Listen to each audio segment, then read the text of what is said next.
আসসালামু আলাইকুম। পবিত্র মাহে রমজানের শুভেচ্ছা জানিয়ে আজকের ভিডিওটি শুরু করছি।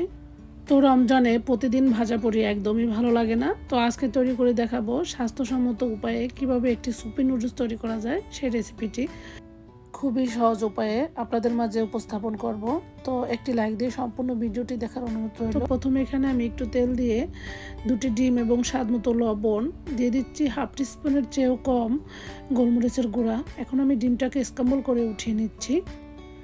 তো ডিমটা স্ক্রাম্বল করে উঠিয়ে নিয়ে একই হাঁড়িতে আবারও আমি এখানে হাফ কাপের মতো তেল দিয়ে দিয়েছি। তেলটা দিয়ে আমি 1 টেবিল চামচ রসুন দিয়ে এখানে 1 মিনিটের মতো ভেজে নিব। রসুনটা যখন ভাজা হয়ে গিয়েছে ওই পর্যায়ে আমি এখানে দিয়ে দিব হাফ কাপ চিকেন কিমা। চিকেন কিমাটাকে আমি রসুনের সাথে খুব ভালোভাবে নেড়েচেড়ে মিশিয়ে নিব। তো এই পর্যায়ে চিকেন কিমাটা দ্রুত নাড়াচাড়া করতে হবে, তা না হলে দলা ফেঁকে যেতে পারে। তো এখানে আমি যেহেতু সুপি নুডলস রান্না করব, একদম মিহি কিমাটা আমি ইউজ করিনি। একটু আস্তে আস্তে দানা দানা থাকলে সেই সুপি নুডলসটা খেতে ভালো লাগে।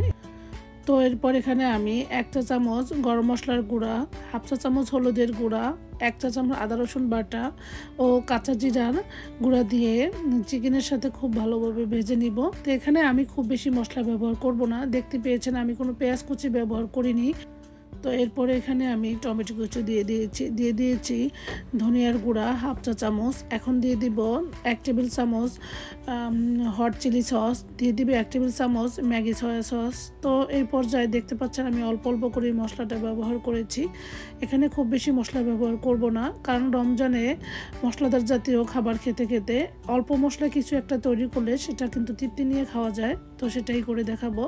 তো আলহামদুলিল্লাহ রমজান মাস আসতে না আসতে আমার ঠান্ডা কাশি লেগে গিয়েছে। তো এই জন্য কণ্ঠটা কেমন জানি মনে হচ্ছে, তো এটা ইগনোর করে দেখবেন আপনারা প্লিজ। তো চিকেন কিমাটা আমার 5 মিনিটের মধ্যে হয়ে গিয়েছে। এরপর এখানে আমি গাজর কুচি, বাঁধাকপি, শিম এবং আলু কুচি কুচি করে কেটে চিকেনের সাথে দিয়ে 4-5 মিনিটের মতো মিডিয়াম আঁচে রান্না করে নিয়েছি।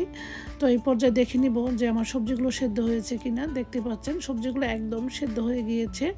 এখন আমি সবগুলো উপকরণ একটি বাটিতে নামিয়ে রেখে এখানে আমি 5 কাপ পানি দিয়ে দিয়েছি। পানিটা যখন ফুটে উঠবে তখন আমি ঢাকনাটা উঠিয়ে এখানে আমি 3টি নুডলস দিয়ে দিব। তো নুডলসগুলোর মধ্যে আলাদা আলাদা 2টি করে মশলা আছে। এই মশলাটাই এই নুডলসটা অনেক বেশি মজার হয়। এই জন্যই আমি কিন্তু আগে থেকে মশলার পরিমাণটা খুব কম করে দিয়ে দিয়েছি। তো দেখতে পাচ্ছেন এক একটা প্যাকেটের মধ্যে 2-3 রকমের মশলা দেওয়া আছে। এখন আমি নুডলসগুলো মাঝখান দিয়ে একটু ভেঙে দিয়ে দিচ্ছি। তো আপনারা চাইলে আস্তেও দিতে পারেন। এরপর আমি একটু নেড়েচেড়ে ঢাকনা দিয়ে ঢেকে একদম নুডলসটা 80% সেদ্ধ হওয়া পর্যন্ত অপেক্ষা করব। তো দেখতে পাচ্ছেন আমার নুডলসগুলো কিন্তু 80% সেদ্ধ হয়ে গিয়েছে। এর পর্যায়ে আমি ওই যে আগে থেকে যে কিমা এবং সবজিটা ভেজে রেখেছি সেটা দিয়ে দিব। দিয়ে নেড়েচেড়ে এই পর্যায়ে কিন্তু নুডলসটা আমার বেশি রান্না করা লাগবে না, আমি খুব ভালোভাবে নেড়েচেড়ে মিশিয়ে নিচ্ছি। প্লিজ যারা এই পর্যন্ত ধৈর্য ধরে আমার ভিডিওটি দেখছেন একটি লাইক দিয়ে সম্পূর্ণ ভিডিওটি দেখার অনুরোধ করব। তো এই পর্যায়ে আমি এখানে কাঁচামরিচ কুচি দিয়ে দিচ্ছি ওই যে স্ক্রাম্বল করা রেখা 2টি ডিম এবং নুডলসের ভিতরে যে মশলাগুলো ছিল সবগুলো মশলা এখানে আমি দিয়ে দিচ্ছি। এই নুডলসটাই মশলাগুলো দিলেই খেতে অনেক বেশি মজার হয়। তারপরেও আমি অল্প অল্প করে সব রকমের মশলাই ব্যবহার করেছি, দেখতে পেয়েছেন। তো এই পর্যায়ে আমি হাফ টিস্পুনের মতো চাট মশলা দিয়ে দিচ্ছি। তো দিয়ে ভালোভাবে নেড়েচেড়ে 1 মিনিটের মতো রান্না করব। নুডলসগুলো কিন্তু আমার একদমই রান্না হয়ে গিয়েছে, আমি একটু হালকা ঝোল ঝোল রাখবো।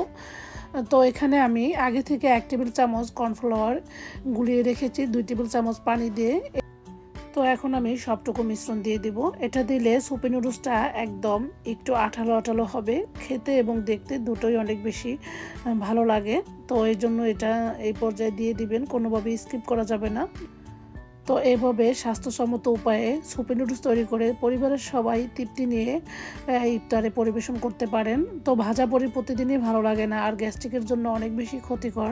তাই আমি সবসময় স্বাস্থ্যসম্মত উপায়ে যে কোনো নাস্তা তৈরি করে বাচ্চাদের খাওয়াতে পছন্দ করি। আবারও সবাইকে পবিত্র মাহে রমজানের শুভেচ্ছা জানিয়ে আজকের মতো তাহলে এখানেই বিদায় নিচ্ছি। সবাই ভালো থাকবেন। আসসালামু আলাইকুম। আল্লাহ হাফেজ।